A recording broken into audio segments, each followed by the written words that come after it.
चलिए स्टार्ट करते हैं हमारा यूनिट 3 का ये पहला chapter, cell the unit of life. Chapter number 8 में आ चुके हैं हम। पिछले 7 चैप्टर का हमने क्विक रिवीजन सीरीज भी देख लिया और क्रैश कोर्स भी हमने इसका देख लिया। तो काफी इंटरेस्टिंग पार्ट होता है हमारा ये क्विक रिवीजन सीरीज।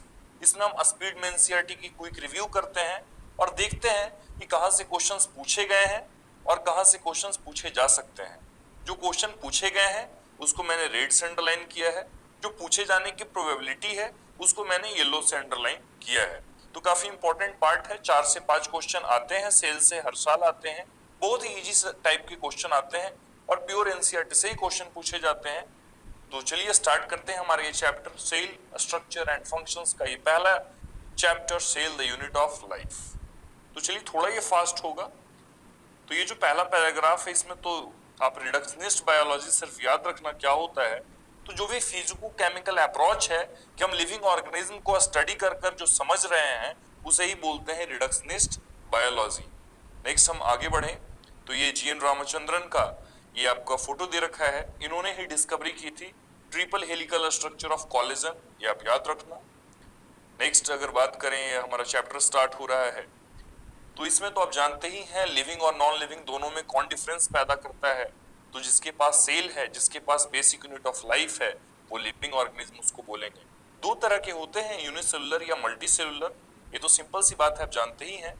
सेल क्या होता है इसके बारे में यहाँ बता रखा है कि हर एक वो ऑर्गेनिज्म चाहे यूनिसेलुलर ही क्यों ना हो, इंडिपेंडेंट एग्जिस्टेंस उसका होता है, performing the essential functions of life.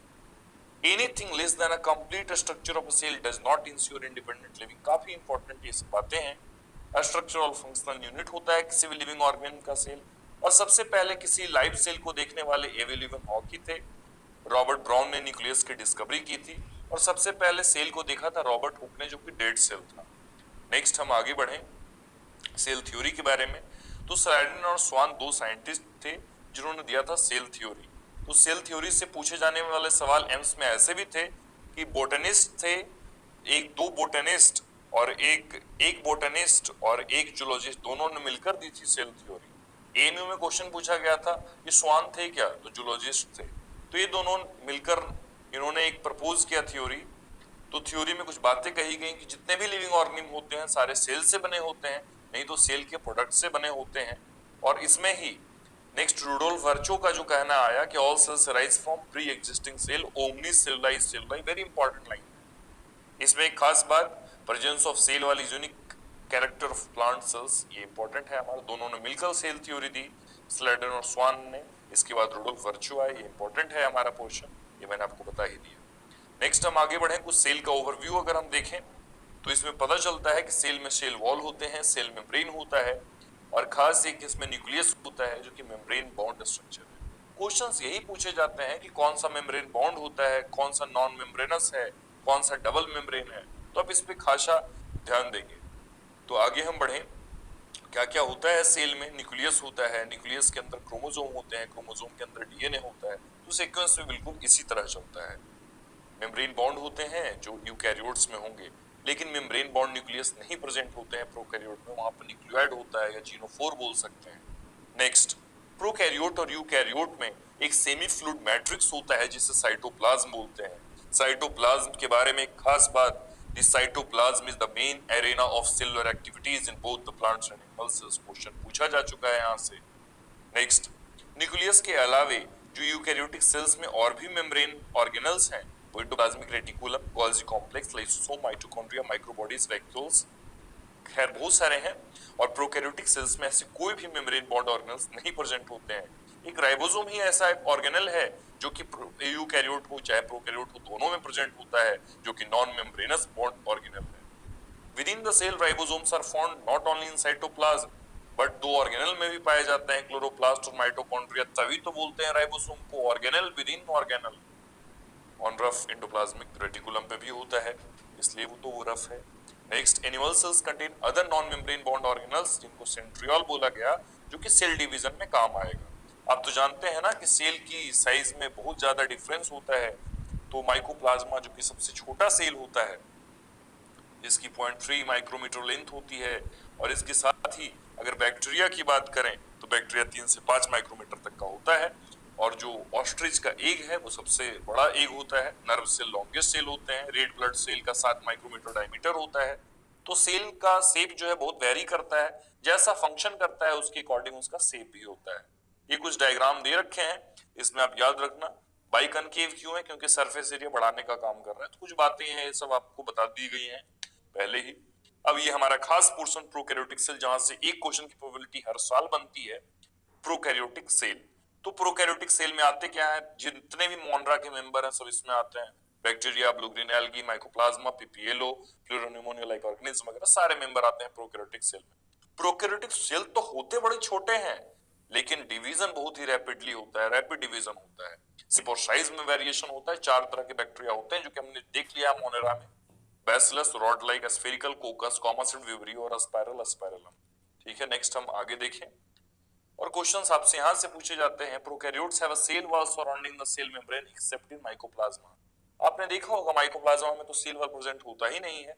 No well defined nucleus prokaryotes में होंगे ही नहीं। एक यहां से क्वेश्चन पूछा जाता है, extra chromosomal amount of DNA है जो यहां से पूछा जाता है क्वेश्चन, काफी इंपॉर्टेंट है ये part. Next, prokaryotes have something unique in the form of inclusions. ये फॉर्म में ये होता है इंक्लूजन बॉडी, जो मैं आगे बताऊंगा, रिजर्व फूड मटेरियल होता है। एक specialised differentiated form of cell membrane called mesosome. Mesosome जो होता है इस तरह मेम्ब्रेन है, तो मेम्ब्रेन से इन फोल्डिंग्स निकली हुई है, इसको बोलते हैं मेसोसोम। रेस्पिरेशन में काफी इंपॉर्टेंट रोल है इसका, ये आप याद रखें। सेल मेम्ब्रेन का ही मॉडिफिकेशन होता है। नेक्स्ट है हमारा इंपॉर्टेंट पार्ट सेल एनवेलप, और इसके कुछ मॉडिफिकेशन वगैरह इसमें हम देखते हैं। तो सेल एनवेलप में जनरली 3 पार्ट आते हैं। एक तो ग्लाइकोकैलिक्स आता है, नेक्स्ट है सेल वॉल, और लास्ट है हमारा प्लाज्मा मेम्ब्रेन। तीनों को मिलाकर हम बोलते हैं सिंगल प्रोटेक्टिव यूनिट। ये जो ग्लाइकोकैलिक्स होता है स्टिकी बिहेवियर का होता है, ये क्वेश्चन पूछा गया है यहाँ से, ये आप याद रखेंगे। और स्टेनिंग प्रोसीजर के बेसिस पे 2 टाइप के होते हैं, एक तो ग्राम पॉजिटिव, एक ग्राम निगेटिव। सब कुछ मैंने क्रैश कोर्स में डिटेल में बता रखा है, तो क्वेश्चन आपसे इतना ही पूछा जाएगा जितना मैं यहाँ पर बता दिया हूँ। और अगर आपको इसमें थोड़ा सा और जानना है तो क्रैश कोर्स सीरीज आप देख सकते हैं, सारा लिंक मैंने डिस्क्रिप्शन में दे रखा है। नेक्स्ट अगर हम बात करें ग्लाइकोकैलिक्स का जो कॉम्पोजिशन है और थिकनेस में वो डिफरेंस देखने को मिलता है। अगर लूज है ग्लाइकोकैलिक्स, अगर लूज है तो स्लाइम लेयर बोलेंगे, अगर थिक टफ है तो उसको कैप्सूल बोलेंगे। नेक्स्ट अगर बात करें सेल वॉल के बारे में, तो सेल वॉल ही शेप सेल का डिटरमाइन करता है और एक स्ट्रॉन्ग स्ट्रक्चरल सपोर्ट देता है कि वो बैक्टीरिया को ये बर्स्टिंग और कोलैप्सिंग से। प्लाज्मा मेम्ब्रेन तो आप जानते ही हैं सेमी परमेबल मेम्ब्रेन होता है, similarly structure to that of eukaryotes. Prokaryotes और यूकैरियोट्स में स्ट्रक्चरली सिमिलर होते हैं। नेक्स्ट मेसोसोम के बारे में आपको बताया ही, तो मेसोसोम के 3 फॉर्म होते हैं, फॉर्म ऑफ वेसिकल्स, ट्यूब्यूल्स और लैमेली की फॉर्म में। नेक्स्ट सेल वॉल फॉर्मेशन में, डीएनए रेप्लिकेशन में, डिस्ट्रीब्यूशन टू डॉटर सेल्स में। मेसोसोम का रोल क्या होता है, तो रेस्पिरेशन में आपको बताया मैंने, ये क्वेश्चन पूछा जा चुका है। खैर बहुत सारे रोल सिक्रेशन प्रोसेस में, सरफेस एरिया को इंक्रीज करने में पूछा गया था वही, ये भी क्वेश्चन आ चुका है। क्रोमेटोफोर्स, क्रोमेटोफोर्स क्या होते हैं प्रोकैरियोट्स में, जैसे सियानोबैक्टीरिया का एग्जांपल ले लो, तो इसमें पिगमेंट्स होते हैं। क्रोमेटोफोर के अंदर ये ऐसे पिगमेंट भरे होते हैं, तो ऐसे पिगमेंट होते हैं प्रोकैरियोट्स में, क्रोमेटोफोर्स में। तो यहाँ 2 खास हो गया, एक तो क्रोमेटोफोर हमारा इंपॉर्टेंट है और एक हमारा मेसोसोम इंपॉर्टेंट है, दोनों आप याद रखेंगे।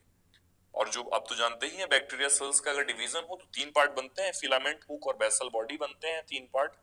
तो जो फिलामेंट होता है सबसे लॉन्गेस्ट पोर्शन होता है जो सेल सरफेस से बाहर की ओर होता है।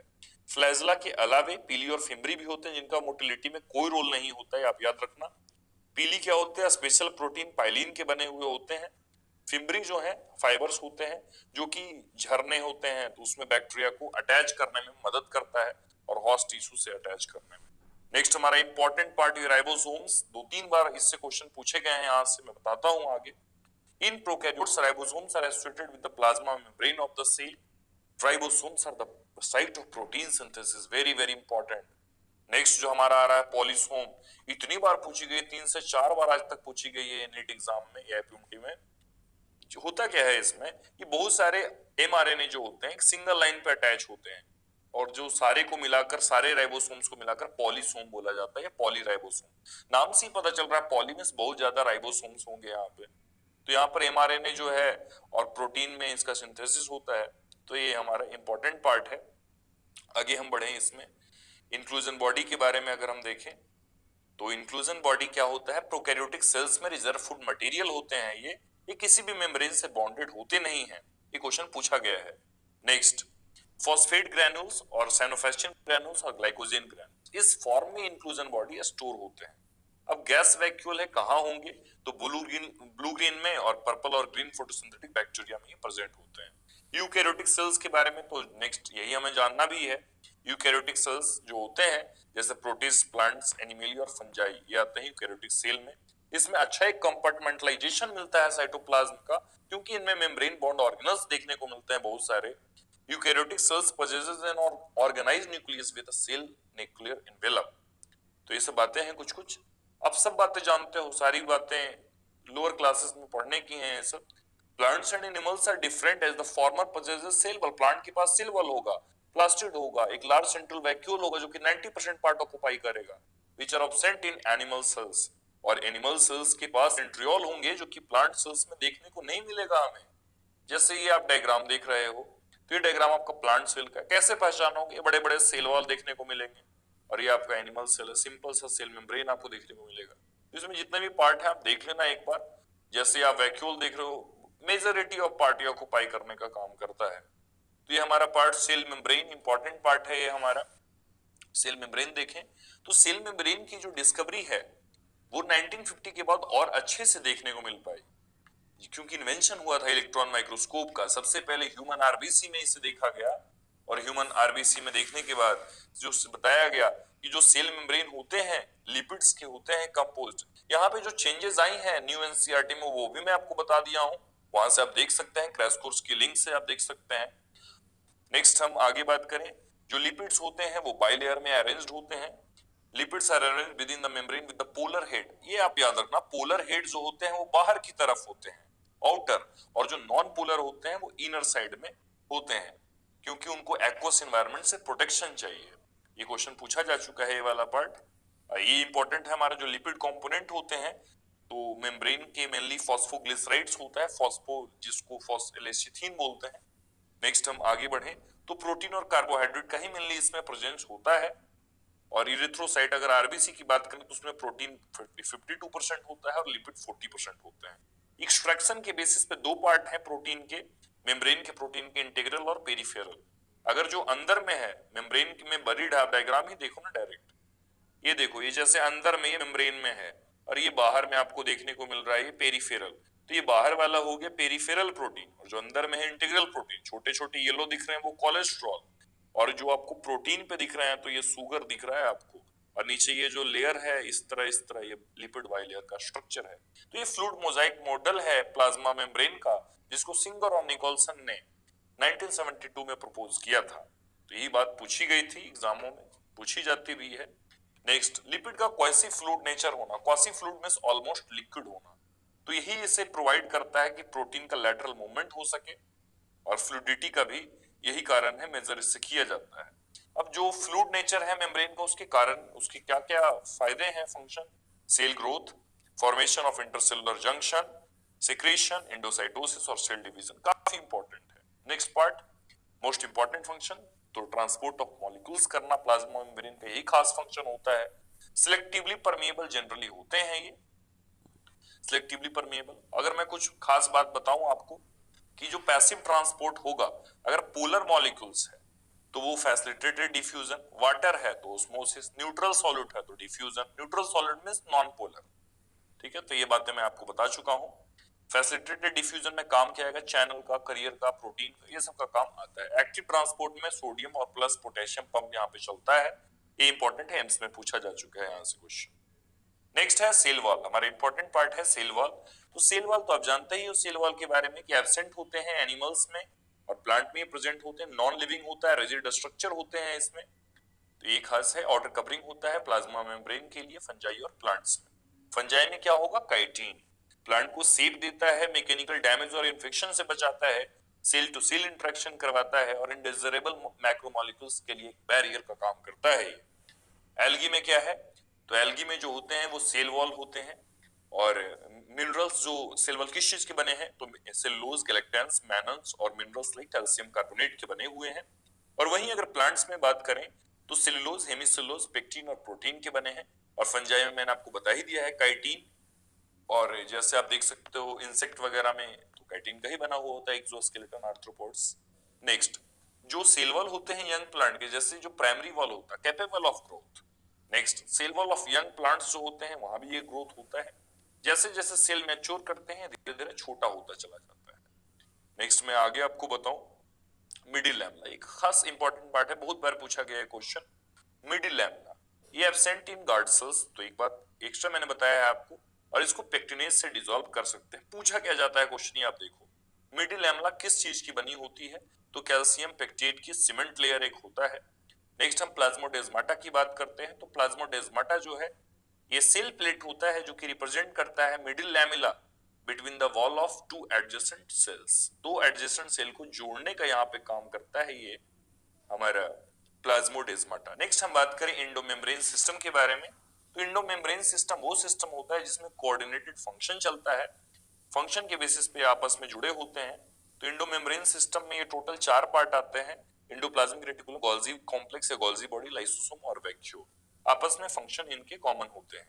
जैसे हम पहला पार्ट ये देख रहे हैं एंडोप्लाज्मिक रेटिकुलम, सबसे पहले तो डायग्राम पूछी गई एंडोप्लाज्मिक रेटिकुलम, आपको कैसे पहचानना है, जहां पे राइबोसोम होगा मतलब ये रफ स्ट्रक्चर होगा, जहां पर नहीं है ये स्मूथ स्ट्रक्चर है। ये क्वेश्चन पूछा जा चुका है। अब देखो जैसे ये न्यूक्लियर इन्वेलप है मानो आपका, तो इसमें से कौन से निकले हुए हैं, इसको किसने बनाया है, तो रफ एंडोप्लाज्मिक रेटिकुलम ने तैयार किया है, क्वेश्चन पूछा जा चुका है। नेक्स्ट अगर हम एंडोप्लाज्मिक रेटिकुलम की बात करें, तो एंडोप्लाज्मिक रेटिकुलम में इंटरसेलुलर स्पेसेस को दो टाइप में डिवाइड किया गया है, एक तो लुमिनल और एक एक्स्ट्रा लुमिनल। आप समझ रहे हो ना, इनसाइड एंडोप्लाज्मिक रेटिकुलम और साइटोप्लाज्म में। नेक्स्ट हम बात करें तो एंडोप्लाज्मिक रेटिकुलम रफ क्यों है, due to presence of ribosome, ribosome के चलते, और स्मूथ है क्योंकि वहां पे राइबोसोम नहीं है। आरियर का काम क्या है, प्रोटीन सिंथेसिस करना या सिक्रेशन करना, क्योंकि ये एक्सटेंसिव और continuous with the outer membrane of the nucleus, मैंने आपको बताया कि आरईआर होते हैं। और जो स्मूथ होते हैं लिपिड में, लिपिड सिंथेसिस में उनका काम होता है, और भी एस्ट्रोइडल हार्मोन्स का वो सिंथेसिस करते हैं। नेक्स्ट हमारा ये पार्ट है गोल्जी एपरेटस, साइंटिस्ट के नाम पे ये नाम पड़ी कैमिलो गोल्जी पे, 1898 में इन्होंने डिस्कवरी किया।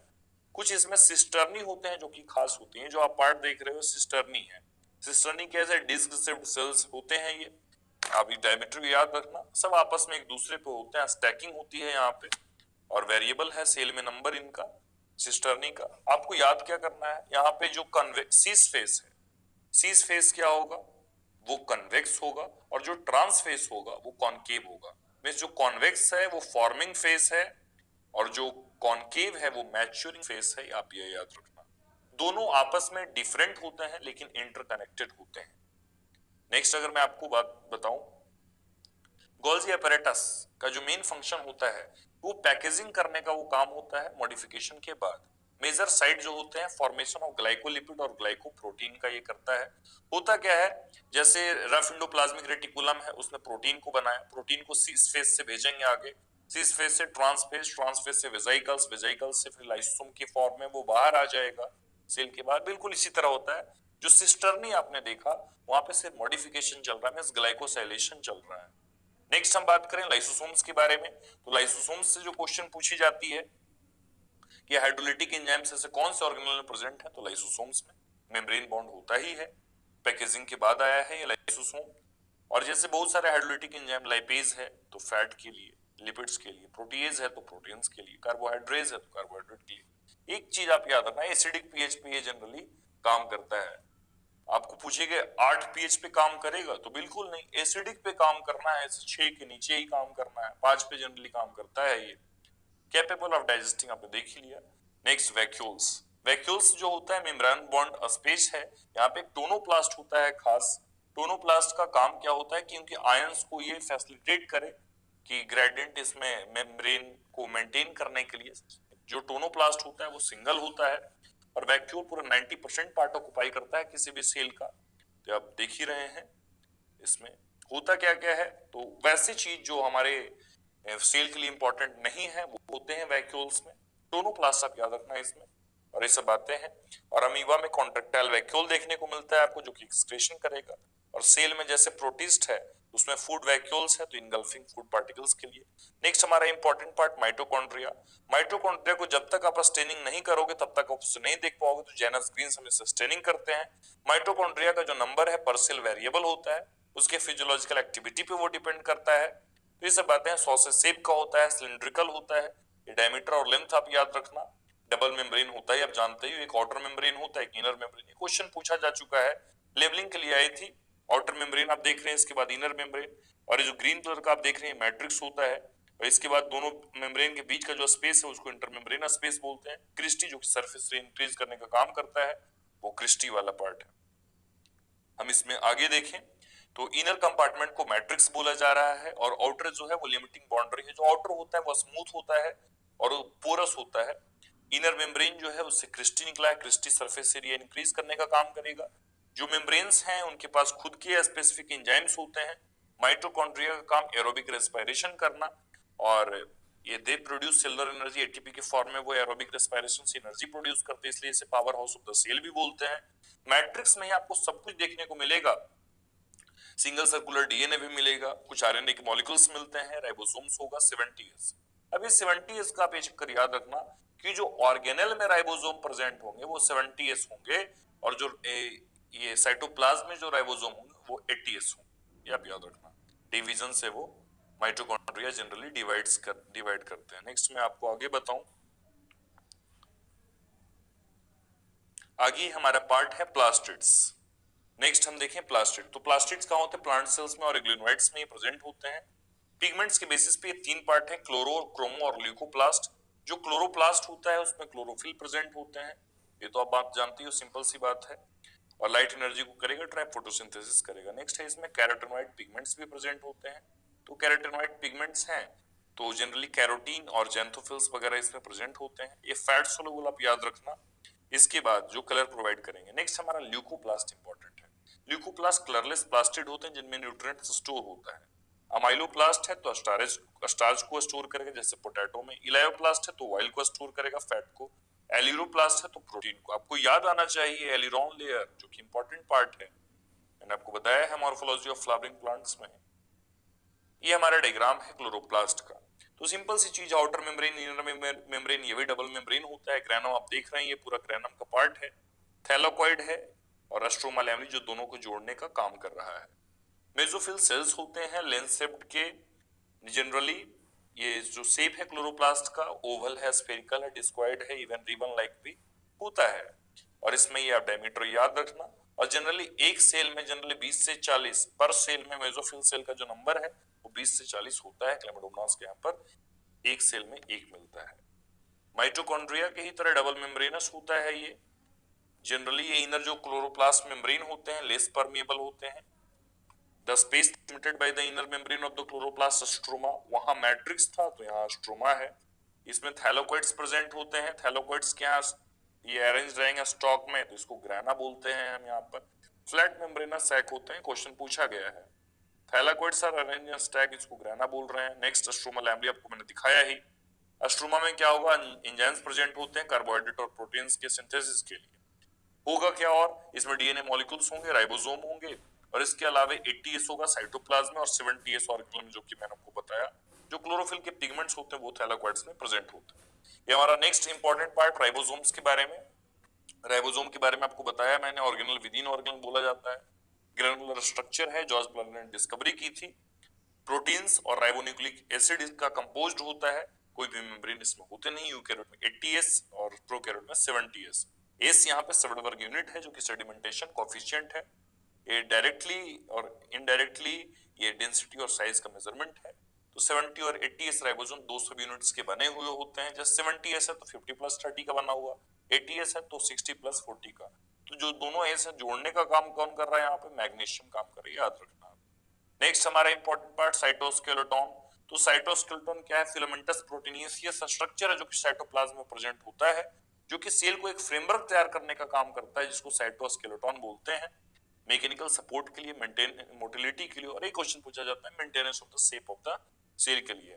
आपको मैं बता दूं नीट का सबसे इंपॉर्टेंट टॉपिक है, फेवरेट टॉपिक है साइटोस्केलेटन। इससे बहुत क्वेश्चन पूछे जाते हैं, तो अब ये इस पे थोड़ा फोकस करना।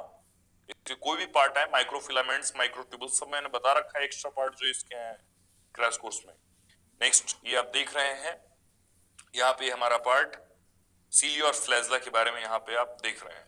तो ये हमारा जो पार्ट है इलेक्ट्रॉन माइक्रोग्राफ का है। यहाँ पे डायग्रामेटिक रिप्रेजेंटेशन यहाँ पे किया गया है। तो यहाँ पे आपको इंटर डबलेट ब्रिज देखने को मिल रहा है। यहाँ पे पेरिफेरल माइक्रोट्यूबुल्स हैं, प्लाज्मा मेम्ब्रेन आपको दिख ही रहा है। नेक्स्ट मैं आपको बताऊं रेडियल स्पोक्स यहाँ पे निकले हुए हैं, सेंट्रल सीध है ये वाला रेड वाला पार्ट, और ये सेंट्रल माइक्रोट्यूबुल यहाँ पे प्रेजेंट है, ये जो दो आपको देखने को मिल रहा है। तो सेंट्रल माइक्रोट्यूबुल टोटल कितने हो गए, तो दो है, तो 9+2 का यहाँ पे अरेंजमेंट चलता है। नेक्स्ट मैं बात करूं तो दो सेंट्रल ट्यूबुल को ब्रिज जोड़ने का काम कर, ये सब चीजें यहाँ पे लिखी हुई है सिली और फ्लैजेला के बारे में। तो पहली चीज तो हेयर लाइक ऑड ग्रोथ होता है, पूछा जा चुका है क्वेश्चन। प्रोकैरियोटिक बैक्टीरिया जो होते हैं उसमें फ्लैजेला होता है और स्ट्रक्चरली डिफरेंट होता है वो यूकैरियोटिक फ्लैजेला से। प्लाज्मा मेम्ब्रेन से कवर होता है, कोर को एक्सोनीम बोलते हैं, 9+2 का वही अरेंजमेंट इसमें होता है। नेक्स्ट जो सेंट्रल ट्यूबुल्स होते हैं ब्रिज के द्वारा कनेक्ट है, सेंट्रल सीधा आपने देखा है, रेडियल स्पोक आपको मैंने बताया ही, लिंकर से ये कनेक्ट होते हैं। जो दोनों सिली और फ्लैजेला होते हैं centriole like structure basal body से वो अराइज होते हैं, ठीक है। नेक्स्ट बात करते हैं सेंट्रोसोम और सेंट्रियोल्स के बारे में। जो दो सेंट्रियोल्स होते हैं आपस में परपेंडिकुलर होते हैं, कार्टविल के जैसा स्ट्रक्चर का फॉर्मेशन करते हैं, सिलिंड्रिकल स्ट्रक्चर है विदाउट मेम्ब्रेन, ये आप याद रखना। एमॉर्फस पेरीसेंट्रियोलर मटेरियल्स इसमें मौजूद होता है, मींस इसको सेपरेट नहीं किया जा सकता है। आगे हम बात करें इसमें ट्यूबुलिन प्रोटीन होता है, ठीक है, तो इसमें ये सब बातें हैं। और कुछ मैं आपको बताऊं तो इसमें हब होता है, स्पोक्स इसमें प्रेजेंट होते हैं। हब कैसा है तो सेंट्रल प्रोटीनिशियस पार्ट होता है ये। स्पोक्स कैसा है तो स्पोक्स जो कनेक्शन होता है हब और पेरिफेरल ट्यूबुल्स को रेडियल स्पोक्स है, और अरेंजमेंट जो माइक्रो ट्यूबुल्स का है वो 9+0 का है। और जो फॉर्मेशन ऑफ बेसल बॉडी और सिलियर फ्लैजेला, तो सेंट्रियोल का फंक्शन जान ही रहे हो, ये प्लांट सेल्स में एब्सेंट होते हैं और स्पिंडल फाइबर्स का फॉर्मेशन करने में हेल्प करते हैं during cell division in animals, ये इंपॉर्टेंट पार्ट था इसका। नेक्स्ट हम देखें न्यूक्लियस के बारे में। तो न्यूक्लियस को रॉबर्ट ब्राउन ने डिस्कवर किया था 1831 में। न्यूक्लियस के बाद न्यूक्लियस को बेसिक डाई से करते हैं स्टेनिंग, और इसको नाम दिया गया क्रोमैटिन, जो कि फ्लेमिंग ने इसकी डिस्कवरी की थी, फ्लेमिंग ने, ये इंपॉर्टेंट पार्ट है। नेक्स्ट हमारा है पार्ट इंटरफेज। इंटरफेज न्यूक्लियस वो पार्ट जब न्यूक्लियस डिवाइड नहीं कर रहा होता है तो उसको बोलते हैं इंटरफेज। तो हाईली एक्सटेंडेड और elaborate nucleoprotein fibres called chromatin, ठीक है। नेक्स्ट न्यूक्लियर मैट्रिक्स होता है, स्फेरिकल बॉडी न्यूक्लियोला, ये खास है हमारा। नेक्स्ट दोनों जो मेम्ब्रेन, क्योंकि डबल मेम्ब्रेन है तो दोनों के बीच का जो स्पेस होता है वो पेरिन्यूक्लियर स्पेस है, आप ये डायग्राम पूरा देख सकते हो। नेक्स्ट है तो पेरिन्यूक्लियर स्पेस है तो उसका डायमीटर आप याद रखें, दोनों के बीच का स्पेस जो है 10 to 50 नैनोमीटर। और जो आउटर मेम्ब्रेन है ये remains continuous with endoplasmic reticulum, आपको मैंने वहीं पे बताया RER से होता है ये, जिसमें राइबोसोम्स बियर है। तो डायरेक्ट साफ यहाँ पर नहीं लिखा है लेकिन RER ये है, आपको समझना चाहिए। नेक्स्ट ये तो आरएनए और प्रोटीन मॉलिक्यूल्स का एक दूसरे से डायरेक्शन आना जाना लगा रहता है न्यूक्लियस से साइटोप्लाज्म में, और जैसे मोर देन वन न्यूक्लियस पर सेल अगर है, इसकी अगर बात है तो इसमें बहुत सारे आ सकते हैं, जैसे वोचेरिया है, पैरामीशियम है, और लिक्विड एंडोस्पर्म ऑफ कोकोनट है, 3N वगैरह, ये सब आती हैं इसके अंदर, तो आप देख रहे हैं। नेक्स्ट हम बात करें न्यूक्लियोप्लाज्म के बारे में, तो न्यूक्लियर मैट्रिक्स होता है जिसमें न्यूक्लियोलस और क्रोमैटिन प्रेजेंट होते हैं। न्यूक्लियोलस एक स्फेरिकल स्ट्रक्चर होता है जो जहां की एक्टिव राइबोसोमल आरएनए सिंथेसिस इतनी बार क्वेश्चन पूछी गई है कि आप जरूर याद रखना कि आरआरएनए सिंथेसिस कहां होता है, तो न्यूक्लियोलस के अंदर। न्यूक्लियोलस अगर ऑप्शन में नहीं है तो न्यूक्लियोप्लाज्म आप लगाना, और दोनों ऑप्शन में है तो आप न्यूक्लियोलस लगाओगे, ठीक है। प्रोटीन सिंथेसिस के काम आता है, चीफ रोल है न्यूक्लियोलस का यही है, राइबोसोम का फॉर्मेशन करना। आगे हम बढ़े ये पार्ट, इंटरफेज न्यूक्लियस जो होता है लूज होता है, न्यूक्लियोप्रोटीन फाइबर्स जो है क्रोमैटिन है, और जैसे ही कंडेंस करते हैं तो क्रोमोसोम का फॉर्मेशन करता है। क्रोमैटिन में डीएनए, बेसिक प्रोटीन होगा, हिस्टोन वगैरह, और नॉन हिस्टोन प्रोटीन्स भी प्रेजेंट होता है, ऑल्सो आरएनए भी प्रेजेंट होगा। एक खास बात है कि एक जो सिंगल ह्यूमन सेल होता है उसमें 2 मीटर लंबा डीएनए होता है जिसमें कि 46 क्रोमोसोम प्रेजेंट होते हैं। नेक्स्ट हम आगे बात करें, every chromosome essentially has a primary construction जिसको सेंट्रोमेयर बोल रहे हैं, डिस्क शेप्ड स्ट्रक्चर जो कि काइनेटोकोर्स है, जो कि आपका डायग्राम में यहाँ पर दिखा रखा है। नेक्स्ट सेंट्रोमेयर के ही बेसिस पे इसके 4 टाइप हैं। अगर सेंट्रोमेयर मिडिल में है तो इसको बोल रहे हैं मेटासेंट्रिक, अगर सेंट्रोमेयर थोड़ा मिडिल से दूर है तो इसको सबमेटासेंट्रिक बोल रहे हैं, अगर क्लोज टू एंड है तो एक्रोसेंट्रिक बोल रहे हैं, पूछा जा चुका है। टीलोसेंट्रिक है तो वो टर्मिनल पोजीशन पे है। अब जो क्वेश्चन पूछा गया 2018 नीट में, वो क्वेश्चन पूछा गया शेप के बारे में, तो आप शेप सबका याद रख लो। जो मेटासेंट्रिक होते हैं वो वी शेप के, सब मेटासेंट्रिक एल शेप के, एक्रोसेंट्रिक जे शेप के, और टीलोसेंट्रिक आई शेप के। तो वी एल जे आई का फॉर्मेशन ये होता है, डायग्राम यहाँ पे देख सकते हो। नेक्स्ट हम लास्ट यहाँ पे बात करें, लास्ट यहाँ पे तो सैटेलाइट के बारे में यहाँ पे बात बताई गई है कि नॉन स्टेनिंग होता है, सेकेंडरी कंस्ट्रक्शन होता है यहाँ पे कांस्टेंट लोकेशन पे, तो उसको यहाँ पे सैटेलाइट बहुत छोटा सा एक फ्रेगमेंट होता है। माइक्रो बॉडी के बारे में, तो माइक्रो बॉडी जो होता है मेम्ब्रेन बाउंड होता है और इसमें एंजाइम्स होते हैं, प्लांट और एनिमल दोनों में ये प्रेजेंट होता है। और यहाँ पे एक चीज बताई गई है, mitochondria help in oxidative phosphorylation, ATP बनाने में काम करता है, जनरेशन ऑफ एटीपी।